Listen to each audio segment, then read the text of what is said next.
আব্দুল একজন খানসামা ছিল যে সুলতান মিয়ার হোটেলে তন্দুরি বানাতো। ভাই, আমাকে একটা তন্দুর পার্সেল করে দাও। আগে এক্ষুনি দিচ্ছি। আপনার হাতের তন্দুরের কোনো জবাব নেই আব্দুল মিয়া। আমি অনেক হোটেলের তন্দুর খেয়েছি, কিন্তু আপনার হাতের তন্দুরের মতো স্বাদ কোথাও পাওয়াই যাবে না। ধন্যবাদ, আপনার যে আমার তন্দুরি ভালো লেগেছে সেটাই অনেক। আব্দুল অনেক বছর ধরে এই হোটেলেই কাজ করছিল। সবকিছু ঠিকই চলছিল। তারপর একদিন সুলতান মিয়ার ছেলে আফজল হোটেলের দেখাশোনা করতে আরম্ভ করলো। ভাই, আপনার হোটেলের তন্দুরির তো কোনো কথাই নেই। হ্যাঁ হ্যাঁ হ্যাঁ, আমি জানি জনাব। অনেক লোক আব্দুল মিয়ার তন্দুরির খুব প্রশংসা করেন। এই শুনে আব্দুল হাসল। সে আফজলের মনে দুষ্টু বুদ্ধির ব্যাপারে জানতো না। আফজল ভেবে রেখেছিল যে ও তন্দুরি কাউন্টার আরো বড় করে বানাবে এবং আরো অনেক খানসামা রাখবে। আব্দুল ভাই, এবার আপনাকে অন্যান্য খানসামাদেরও আপনার মতন তন্দুরি বানাতে শেখাতে হবে।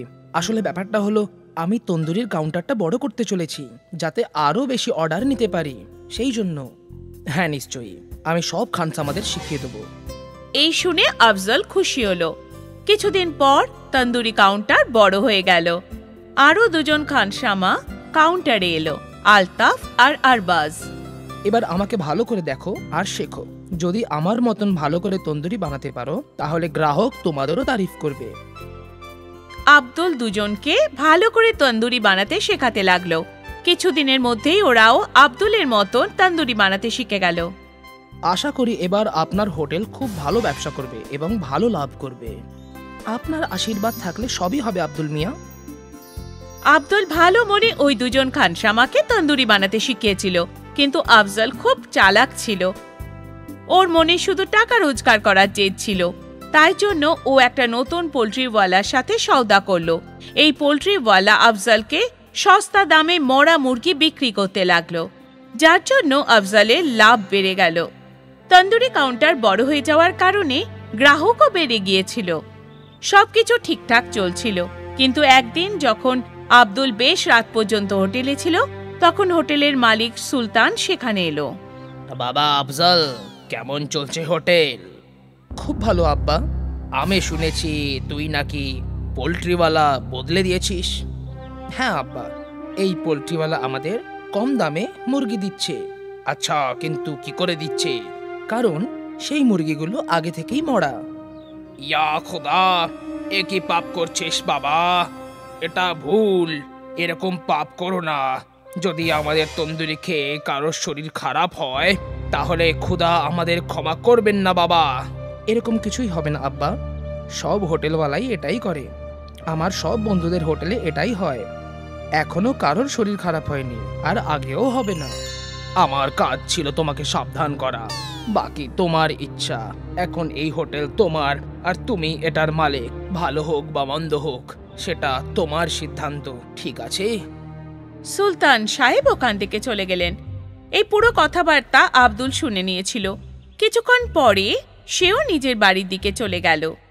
রাত্রে আব্দুল এই ব্যাপারে চিন্তা করতে লাগলো। আমি এমন জায়গায় কাজ করতে পারবো না যেখানে মানুষের শরীর স্বাস্থ্য নিয়ে খেলা করা হয়। এটা একদম ভুল কাজ। কিন্তু আফজল মিয়া আমার কথা শুনবে না। ভালো এটাই হবে যে আমি এই কাজটা ছেড়ে দিই। আব্দুল ভেবে নিয়েছিল যে ও সুলতান হোটেলে খানসামার কাজ ছেড়ে দেবে।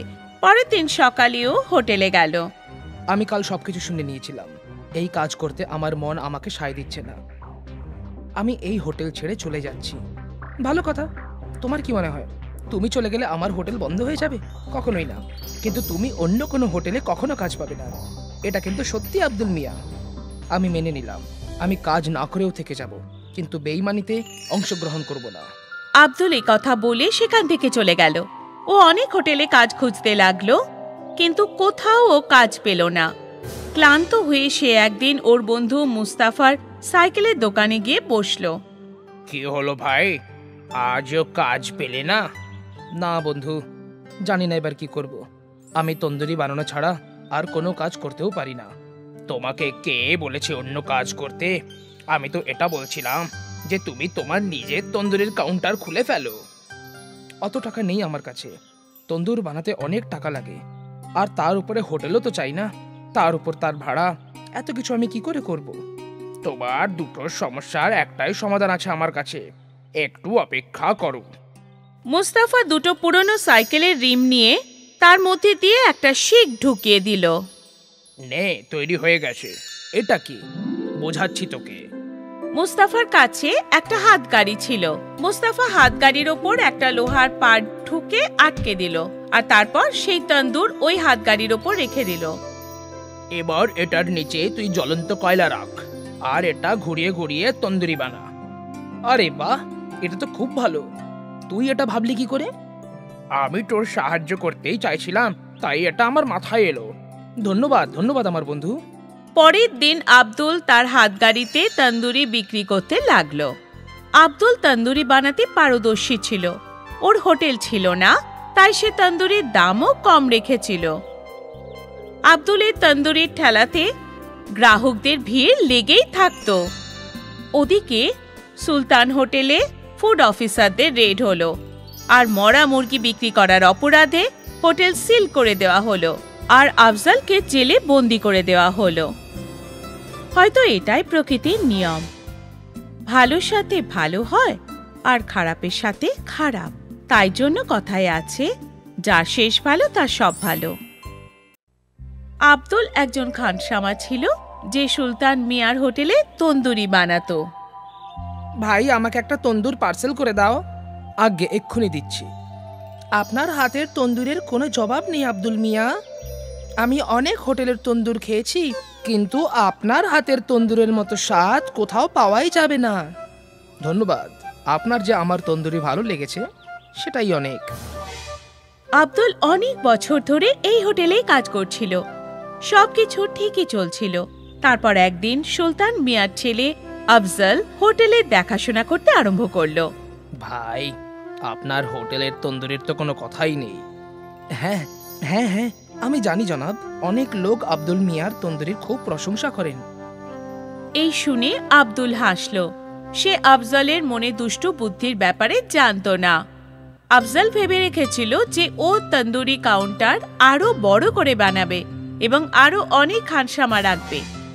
আব্দুল ভাই, এবার আপনাকে অন্যান্য খানসামাদেরও আপনার মতন তন্দুরি বানাতে শেখাতে হবে। আসলে ব্যাপারটা হলো, আমি তন্দুরির কাউন্টারটা বড় করতে চলেছি, যাতে আরো বেশি অর্ডার নিতে পারি, সেই জন্য। হ্যাঁ নিশ্চয়ই, আমি সব খানসামাদের শিখিয়ে দেবো। এই শুনে আফজল খুশি হলো। কিছুদিন পর তন্দুরি কাউন্টার বড় হয়ে গেল। আরো দুজন খানসামা কাউন্টারে এলো, আলতাফ আর আরবাজ। এবার আমাকে ভালো করে দেখো আর শেখো। যদি আমার মতন ভালো করে তন্দুরি বানাতে পারো, তাহলে গ্রাহক তোমাদেরও তারিফ করবে। আব্দুল দুজনকে ভালো করে তন্দুরি বানাতে শেখাতে লাগলো। কিছুদিনের মধ্যেই ওরাও আব্দুলের মতন তন্দুরি বানাতে শিখে গেল। আশা করি এবার আপনার হোটেল খুব ভালো ব্যবসা করবে এবং ভালো লাভ করবে। আপনার আশীর্বাদ থাকলে সবই হবে আব্দুল মিয়া। আব্দুল ভালো মনে ওই দুজন খানসামাকে তন্দুরি বানাতে শিখিয়েছিল, কিন্তু আফজল খুব চালাক ছিল। ওর মনে শুধু টাকা রোজগার করার জেদ ছিল। তাই জন্য ও একটা নতুন পোল্ট্রিওয়ালার সাথে সওদা করলো। এই পোল্ট্রিওয়ালা আফজলকে সস্তা দামে মরা মুরগি বিক্রি করতে লাগলো, যার জন্য আফজলের লাভ বেড়ে গেল। তন্দুরি কাউন্টার বড় হয়ে যাওয়ার কারণে গ্রাহকও বেড়ে গিয়েছিল। সবকিছু ঠিকঠাক চলছিল, কিন্তু একদিন যখন আব্দুল বেশ রাত পর্যন্ত হোটেলে ছিল, তখন হোটেলের মালিক সুলতান সেখানে এলো। বাবা আফজল, কেমন চলছে হোটেল? খুব ভালো আব্বা।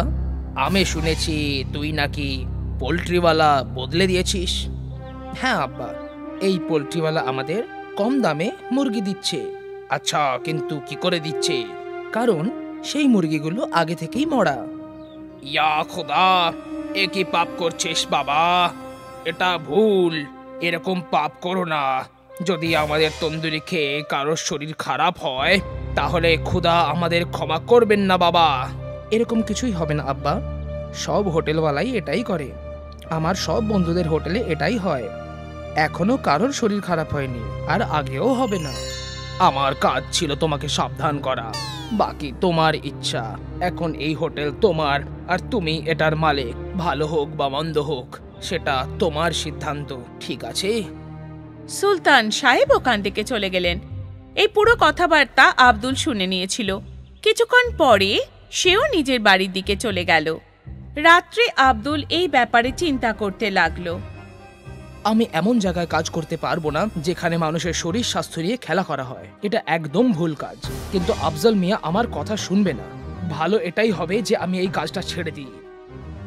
আব্দুল ভেবে নিয়েছিল যে ও সুলতান হোটেলে খানসামার কাজ ছেড়ে দেবে। পরের দিন সকালেও হোটেলে গেল। আমি কাল সবকিছু শুনে নিয়েছিলাম। এই কাজ করতে আমার মন আমাকে সায় দিচ্ছে না। আমি এই হোটেল ছেড়ে চলে যাচ্ছি। ভালো কথা। তোমার কি মনে হয় তুমি চলে গেলে আমার হোটেল বন্ধ হয়ে যাবে? কখনোই না। কিন্তু তুমি অন্য কোনো হোটেলে কখনো কাজ পাবে না। এটা কিন্তু সত্যি আব্দুল মিয়া। আমি মেনে নিলাম। আমি কাজ না করেও থেকে যাব, কিন্তু বেঈমানিতে অংশগ্রহণ করব না। আব্দুল এই কথা বলে সেখান থেকে চলে গেল। ও অনেক হোটেলে কাজ খুঁজতে লাগলো, কিন্তু কোথাও ও কাজ পেল না। ক্লান্ত হয়ে সে একদিন ওর বন্ধু মুস্তাফার সাইকেলের দোকানে গিয়ে বসলো। কি হলো ভাই, আজও কাজ পেলে না? না বন্ধু, জানি না এবার কি করব। আমি তন্দুরি বানানো ছাড়া আর কোনো কাজ করতেও পারি না।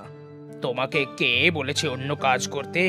আমি তো এটা বলছিলাম যে তুমি তোমার নিজের তন্দুরির কাউন্টার খুলে ফেলো। অত টাকা নেই আমার কাছে। তন্দুর বানাতে অনেক টাকা লাগে, আর তার উপরে হোটেলও তো চাই না। তার উপর তার ভাড়া, এত কিছু আমি কি করে করব? তোমার দুটো সমস্যার একটাই সমাধান আছে আমার কাছে, একটু অপেক্ষা করো। মুস্তাফা দুটো পুরনো সাইকেলের রিম নিয়ে তার মধ্যে দিয়ে একটা শিক ঢুকিয়ে দিল। নে, তৈরি হয়ে গেছে। এটা কি? বোঝাচ্ছি তোকে। মুস্তাফার কাছে একটা হাতগাড়ি ছিল। মুস্তাফা হাতগাড়ির ওপর একটা লোহার পাট ঠুকে আটকে দিল, আর তারপর সেই তন্দুর ওই হাতগাড়ির ওপর রেখে দিল। এবার এটার নিচে তুই জ্বলন্ত কয়লা রাখ, আর এটা ঘুরিয়ে ঘুরিয়ে তন্দুরি বানা। আরে বাহ, এটা তো খুব ভালো। তুই এটা ভাবলি কি করে? আমি তোর সাহায্য করতেই চাইছিলাম, তাই এটা আমার মাথায় এলো। ধন্যবাদ ধন্যবাদ আমার বন্ধু। পরের দিন আব্দুল তার হাতগাড়িতে তন্দুরি বিক্রি করতে লাগলো। আব্দুল তন্দুরি বানাতে পারদর্শী ছিল।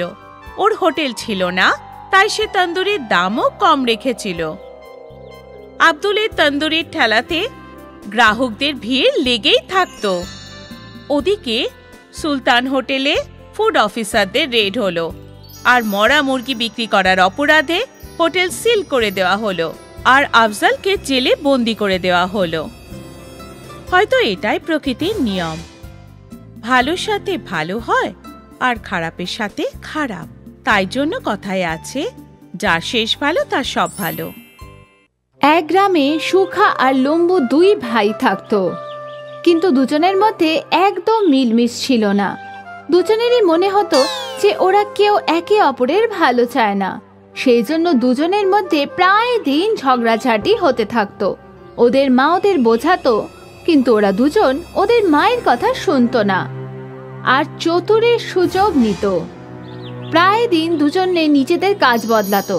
আর একদিন সুখা বিরিয়ানির দোকান দিল, যেখানে লম্বু পেয়ারা বিক্রি করছিল। দেখ লম্বু, তুই পেয়ারা নিয়ে আমার সাথে ঝগড়া করছিলিস তো, সেই জন্য আমি চিকেন বিরিয়ানির দোকান দিয়েছি। তুই এখানে কোনো ঝগড়া করিস না, ভালো হবে না বলছি। দেখ ভাই, যদি তুই ভালোভাবে বলতিস তাহলে আমি এইবার তোর কথা শুনে নিতাম, কিন্তু তুই আমাকে রীতিমতো ধমকালি, তাই আমিও কাল থেকে চিকেন বিরিয়ানি বিক্রি করব। কিন্তু এইবার আমি তোর কাজ বন্ধ করেই ছাড়বো। ঠিক আছে, দেখি তাহলে কে জেতে। দুজনে ঝগড়া করছিল, তখন ওখানে চতুর চলে এলো। আরে কি হলো ভাই, সকাল সকাল কেন ঝগড়া করছো? আর সুখা, তুই আজ বিরিয়ানি নিয়ে এসেছিস, তাও আবার চিকেন। আরে বাহ, এক প্লেট দিয়ে দেখি, খেয়ে দেখি কেমন হয়েছে। তো আরে চতুর দাদা, এই দোকানে আপনারা যত খাবে খাও। চতুর বিনা পয়সায় অনেক বিরিয়ানি খেলো আর সুখার বিরিয়ানির প্রশংসা করতে থাকলো। সেটা লম্বুর পছন্দ হলো না। সুখা, তুই তো দারুণ বিরিয়ানি বানিয়েছিস, খেয়ে শান্তি পেলাম, খরিদ্দারেরও খুব ভালো লাগবে। আরে দাদা, তুমি কাল আমার হাতের বানানো বিরিয়ানি খেয়েও আঙুল চাটতেই থাকবে। ঠিক আছে, কালকেরটাও কালকে দেখা যাবে। এখন তুমি পেয়ারা খাও, তোমার পেয়ারাও দারুণ খেতে। একটু প্রশংসা পেয়ে লম্বু খুশি হয়ে গেল। চতুর বিনা পয়সায় পেয়ারা পেয়ে গেল। সুখা সারাদিন ধরে বিরিয়ানি 50 টাকা প্লেট বিক্রি করলো আর ভালো রোজগার করলো। এটা দেখে ওর ভালো লাগছিল না। বিকেলে দুজন ভাই নিজেদের বাড়ি ফিরে এলো। পরের দিন লম্বু সুখার আগেই ওর গাড়ি নিয়ে পৌঁছে গেল। ও বোর্ডে লিখে দিল যে চিকেন বিরিয়ানি 40 টাকা প্লেট। কিছুক্ষণ পরে ওখানে সুখাও চলে এলো। পাগল, এত কমে বিরিয়ানি বিক্রি করছিস? আজ আমি দেখবো যে তুই কিভাবে তোর বিরিয়ানি বিক্রি করিস। দুই ভাইয়ের দামের মধ্যে পার্থক্য দেখে লোকজন লম্বুর কাছেই যাচ্ছিল আর সস্তা হওয়ার কারণে পেট ভরে বিরিয়ানিও খাচ্ছিল। এটা দেখে সুখাও বিরিয়ানি সস্তা করার কথা ভাবলো। আরও 50 টাকার বদলে 40 টাকা লিখে দিল। এখন দুই ভাই সমানভাবে টক্কর দিচ্ছিল আর বিরিয়ানি বিক্রি করে বিকেলে বাড়ি ফিরে আসে। আমি শুনেছি তোমরা দুজন আজও নিজেদের লোকসান করে এসেছো। মা, ও আমাকে ধমকি দিয়েছিল আর এখন আমি ওর কাজ বন্ধ করেই ছাড়বো। মা, যখন তুমি কিছু জানো না তখন কিছুই বলতে চেও না তুমি। ঠিক আছে, এবার থেকে আমি কিচ্ছু বলবো না। তোমরা দুজন যা ইচ্ছে হয় তাই করো। একদিন সকাল সকাল চতুর সুখার সাথে দেখা করতে এলো। আরে এসো চতুর দাদা, বসো। আরে আমি তো তোমার নিজের মনে করি, সেই জন্য ব্যবসার কয়েকটা জিনিস শেখাতে এসেছি। দাদা, এখনো অবধি তো তোমার কথা শুনেই ব্যবসা করছি গো। এবার থেকে 5 টাকায় বিরিয়ানি বিক্রি করা শুরু করো। 5 টাকায় তো চিকেনের দামই উঠবে না গো। তুই তো তোর ভাইকে হারাতে চাস, তাই না? তাই তোকে নিজের পকেট থেকে টাকাই দিতে হবে। কিন্তু আমার কাছে তো টাকাই নেই। তো দাদা কবে কাজে আসবে? যত টাকা লাগবে আমি দেবো। রোজগার পাতি হয়ে গেলে আবার আমাকে দিয়ে দিস। চতুর সুখাকে ধার দিল চিকেন বিরিয়ানি আর সুখা 5 টাকায় চিকেন বিরিয়ানির বোর্ড লাগিয়ে দিল। ওর সামনে লাইন লেগে গেল আর লোকজন টোকেন দিয়ে বিরিয়ানি নেয়ার অপেক্ষা করছিল। লম্বু এসব দেখে কষ্ট পাচ্ছিল। তখনই ওখানে চতুর এলো। কি হলো লম্বু, তুই এত কষ্ট পাচ্ছিস কেন? সামনেই তো দেখতে পাচ্ছ, আর তুমি আমাকে কষ্ট পাওয়ার কারণ জিজ্ঞেস করছো। তাহলে তুইও 5 টাকায় বিক্রি করে শুরু করে দে। আমার কাছে অত টাকা নেই। জানি না সুখার কাছে এত টাকা কোথা থেকে এলো। তুই চিন্তা করিস না, আমি তোকে এক্ষুনি ধার দিচ্ছি। তুইও এখন 5 টাকায় চিকেন বিরিয়ানি বিক্রি কর। চতুর লম্বুকেও ধার দিয়ে দিল আর দুই ভাই 5 টাকায় চিকেন বিরিয়ানি বিক্রি করতে থাকলো। আসুন আসুন, 5 টাকায় চিকেন বিরিয়ানি খান। আসুন আসুন, 5 টাকায় চিকেন বিরিয়ানি খান। 1 প্লেটে 4টে চিকেন পাবেন। সুস্বাদু খান, 1 প্লেটে 5টা চিকেন পাবেন আর মাত্র 5 টাকায়। দুই ভাইয়ের শত্রুতার সুযোগ লোকেরা খুব ভালোভাবে নিল আর 5 টাকায় পেট ভরে বিরিয়ানি খেলো। আজ দুপুরের মধ্যেই দুই ভাই সব বিরিয়ানি শেষ করে বাড়ি ফিরে এলো। কত রোজগার হলো আজকে? সুখার লম্বু মাকে সব সত্যি বলে দিল। আচ্ছা, তাহলে তোমাদের দুজনের চতুর টাকা দিয়েছিল। এখন তোমরা নিজেরাই ভাবো যে ও কি চায়। মা, আমায় ক্ষমা করে দাও। হ্যাঁ মা, আমাদের আজ থেকে আর কোনো রকম ঝগড়া করব না। আমরা যত ঝগড়া করব তত অন্য লোকেরা সুযোগ নেবে। হ্যাঁ মা, আমরা এটা আজ বুঝতে পেরেছি। এখন আমরা দুজনে মিলে কাজ করব আর চতুরকে মজা শেখাবো। দুই ভাই একটা গাড়িতেই বিরিয়ানি রাখলো আর বোর্ডে লিখলো লম্বু সুখার চিকেন বিরিয়ানি। পরের দিন ওরা দুজন চলে এলো। যখন চতুর পরের দিন গিয়ে দেখলো তো অবাক হয়ে গেল। ওই মিলমিশ দেখে ওখান থেকে দূরে পালিয়ে যাওয়াটাই ঠিক মনে করলো। বন্ধুরা, এর থেকে আমরা শিক্ষা পাই যে আমাদের মিলেমিশে থাকা উচিত, নয়তো অন্য কেউ এই সুযোগ নিয়ে চলে যাবে। আর পাশাপাশি এরকম লোকের কাছ থেকে সামনে থাকা উচিত, নয়তো কিছুদিনের মধ্যে ডুবে যাবে। রিয়া ওর কলেজের প্রথম দিন নিজের সিটে একা একা বসে নিজে টিফিন খাচ্ছিল। কলেজের প্রিন্সিপালের মেয়ে নয়না ও 2 বান্ধবীর সাথে রিয়ার কাছে আসে। নয়না ভীষণ অহংকারী মেয়ে ছিল আর ক্লাসে সবাই ওকে ভয় পেত। এই মেয়ে, নতুন নাকি? হ্যাঁ, আজ আমার প্রথম দিন। টিফিনে কি আছে তোর? ম্যাগি। নয়না ও টিফিনটা নিয়ে খেতে শুরু করে। অর্ধেক টিফিন খেয়ে ও বলে, তোর মার তো বিরিয়ানির দোকান আছে তাই না? ম্যাগি এত বাজে বানিয়েছে, তাহলে বিরিয়ানি কত বাজে বানায়? হ্যাঁ, মায়ের সম্পর্কে এরকম কথা শুনে রিয়ার একদম ভালো লাগেনি আর ও নয়নাকে জবাব দিল, অর্ধেক টিফিন খেয়ে নিলে আর এখন বলছো আমার মা ভালো খাবার বানায় না? কারণ মায়ের সম্পর্কে এসব কথা বলা উচিত নয়। আজকের আশা মেয়েটা নায়নাকে উল্টে জবাব দিল। এটাও সহ্য করতে পারল না, আর দুজনের মধ্যে কথা কাটাকাটি হলো। নায়না রিয়াকে জোরে ধাক্কা মারল, আর রিয়ার শরীরে দাগ হয়ে গেল। সেদিন বাড়ি ফিরতেই রিয়ার মা ও শরীরের দাগগুলোর কথা জিজ্ঞেস করলো, আর রিয়া মাকে সব বলে দেয়। আমি কাল প্রিন্সিপালের সাথে কথা বলবো। ওই মেয়েটা প্রিন্সিপালের মেয়ে হয়েছে তো কি হয়েছে, এরকম যা ইচ্ছে করবে নাকি? পরের দিন সকালে রিয়া আর ওর মা প্রিন্সিপালের কাছে গেল। প্রিন্সিপাল মানতে রাজি হলো না যে ওর মেয়ে নায়না এরকম করতে পারে। উল্টে তিনি রিয়াকে মিথ্যেবাদী বানানোর চেষ্টা করলেন। রিয়া মন খারাপ করে ক্লাসে চলে গেল, আর ওর মা নিজের দোকানে। আজ আবার কিছু করেছে তোর সাথে ওই মেয়েটা? হ্যাঁ মা, যখন টিফিন খেতে বসলাম তখন সবাইকে আমার টিফিন নিয়ে বাজে কথা বলছিল, আর সবাই আমাকে দেখে হাসছিল। শোনা, কাল আমি তোর পুরো ক্লাসের জন্য ভালো করে বিরিয়ানি বানিয়ে পাঠাবো। রিয়া আর ওর মা দুজন দুজনকে দেখে হাসতে লাগলো। ওদের হাসিতে একটা রহস্য লুকিয়েছিল, একটা জাদুর রহস্য। পরের দিন রিয়া স্কুলে পৌঁছতেই সবাই ওর ব্যাগ থেকে বিরিয়ানির গন্ধ পেল। অনেকেই ওকে জিজ্ঞেস করলো, এত ভালো সুগন্ধ ওর ব্যাগ থেকে বেরোচ্ছে নাকি? হ্যাঁ হ্যাঁ, আর সবাইকে বিরিয়ানি খাওয়াবো। আমার মা পুরো ক্লাসের জন্য বিরিয়ানি পাঠিয়েছে। লাঞ্চ ব্রেকের পর সবাই রিয়ার কাছে লাইন দিয়ে দাঁড়িয়ে পড়ল। সবাই মিলে খুব আনন্দ করে রিয়ার মায়ের হাতের বিরিয়ানি খেলো। এবার হবে মজা। বিরিয়ানি তো খেলো, এখন বিরিয়ানির জাদুর সময়। লাঞ্চ ব্রেকের পর সব স্টুডেন্টসরা ক্লাসে বসেছিল। নায়না হঠাৎ করে বেঞ্চে উঠে বাঁদরের মতো নাচতে লাগলো। নায়না আর ওর বন্ধুরা যারা রিয়াকে নিয়ে হাসাহাসি করেছিল, সবাই নিজের বেঞ্চের ওপর উঠে বাঁদরের মতো নাচতে লাগলো। কি করছো তোমরা তিনজন? এক্ষুনি নিচে নামো, বেরিয়ে যাও আমার ক্লাস থেকে, এক্ষুনি বেরিয়ে যাও। ক্লাসের সবাই নায়না আর ওর বান্ধবীদের দেখে হাসতে লাগলো। নায়নাকে বাড়ি পাঠিয়ে দেওয়া হলো। পরের দিন লজ্জায় নায়না কারোর সাথে চোখ তুলে কথা বলতে পারছিল না। রিয়ার ওপর প্রচন্ড রাগ হলো, আর এখনও রিয়ার ওপর প্রতিশোধ নিতে চাইছিল। এই রিয়াটাকে তো আমি এমন মজা দেখাবো না, ওকে এই ক্লাস থেকে যদি বার না করে দিই তাহলে আমার নাম নায়না নয়। কয়েকদিন পর নায়না রিয়াকে ফোন করলো। হ্যালো রিয়া, তুমি কাল কলেজে আসবে? হ্যাঁ, আমি কলেজে যাব। কেন? আসলে তোমার মায়ের হাতের বিরিয়ানি খেতে ইচ্ছে করছে, খুব টেস্টি হয়েছিল সেদিন। তুমি চাইলে আমি তার জন্য টাকা দিয়ে দেবো, একটু বেশি করে নিয়ে এসো। আমি আমার বাবাকেও খাওয়াতে চাই। হ্যাঁ নিশ্চয়ই, কেন আনবো না।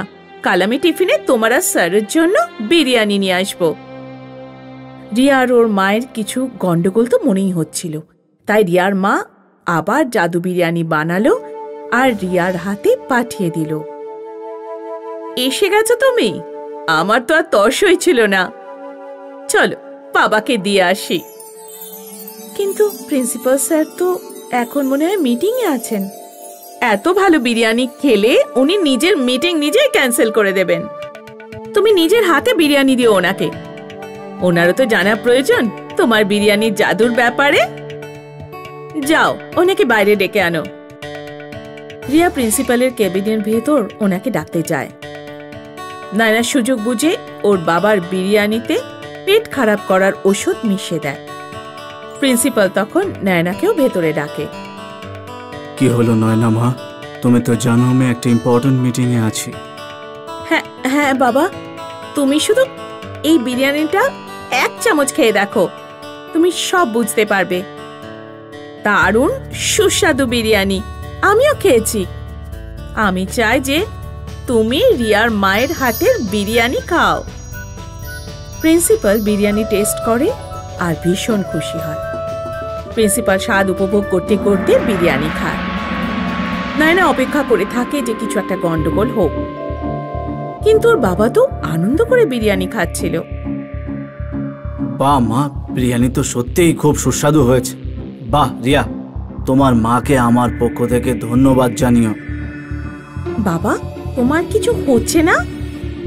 আমি তো শুধু এই বিরিয়ানিকে ভালোবেসে ফেলেছি মনে হচ্ছে। এরকম বিরিয়ানি আমি তো আজ পর্যন্ত কোনোদিন খাইনি। কি হলো, খাও, এসো এসো। নায়না না করা সত্ত্বেও প্রিন্সিপাল ওকে 2 চামচ বিরিয়ানি খাইয়ে দেয়।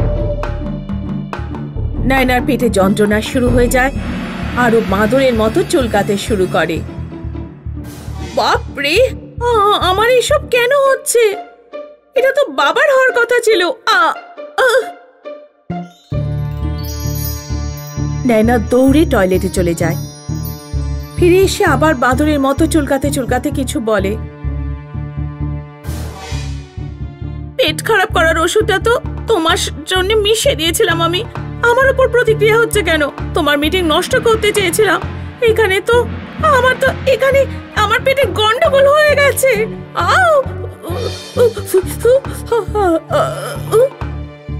নায়না টয়লেটে যাওয়া আসা করতে করতে সব সত্যি কথা বলে ফেলে। আমি সব সময় তোমার প্রিন্সিপাল হওয়ার সুযোগ নিতাম।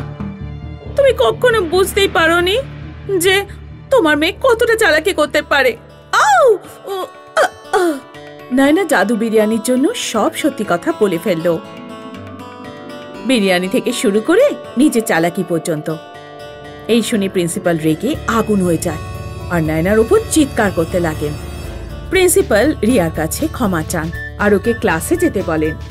রিয়া হাসতে হাসতে নিজের ক্লাসে চলে যায় আর প্রিন্সিপাল নিজের মেয়ের ক্লাস নিতে থাকে।